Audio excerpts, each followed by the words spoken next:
Hello दोस्तों, राधे राधे। स्वागत है आपके अपने चैनल उमेश कॉपी ब्लॉग्स में। आज हम बात करेंगे कार्तिक मास में सूर्योदय से पूर्व नहाने का फायदा। कार्तिक मास को शास्त्रों में पुण्य मास कहा जाता है। पुराणों के अनुसार जो फल सामान्य दिनों में 1000 बार गंगा स्नान का होता है तथा प्रयाग में कुंभ के दौरान गंगा स्नान का फल होता है, वही फल कार्तिक मास में सूर्योदय से पूर्व किसी भी नदी में स्नान करने मात्र से प्राप्त हो जाता है। शास्त्रों के अनुसार कार्तिक मास स्नान की शुरुआत शरद पूर्णिमा से होती है और इसका समापन कार्तिक पूर्णिमा को होता है। पद्म पुराण के अनुसार जो व्यक्ति पूरे कार्तिक मास में सूर्योदय से पूर्व उठकर नदी अथवा तालाब में स्नान करता है और भगवान विष्णु की पूजा करता है, भगवान विष्णु की उन पर असीम कृपा होती है। पद्म पुराण के अनुसार जो व्यक्ति कार्तिक मास में नियमित रूप से सूर्योदय से पूर्व स्नान करके धूप दीप सहित भगवान विष्णु की पूजा करते हैं, वह भगवान विष्णु के प्रिय होते हैं।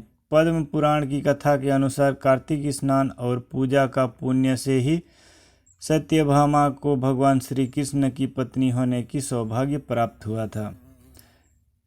कथा यह है कि एक बार कार्तिक मास की महीना जानने के लिए कुमार कार्तिकेय ने भगवान शिव से पूछा कि कार्तिक मास को सबसे पुण्यदायी मास क्यों कहा जाता है। इस पर भगवान शिव ने कहा कि नदियों में जैसे गंगा श्रेष्ठ है, वैसे भगवानों में से विष्णु, उसी प्रकार मासों में से कार्तिक मास श्रेष्ठ है।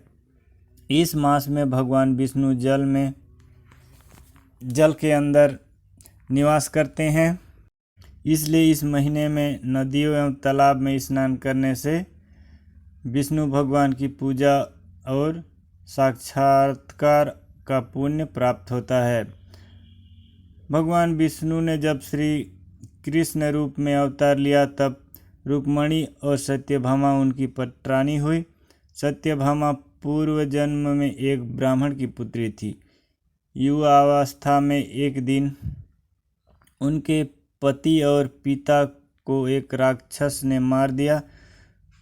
कुछ दिनों तक ब्राह्मण की पुत्री रोती रही। इसके बाद उसने स्वयं को विष्णु भगवान की भक्ति में समर्पित कर दिया।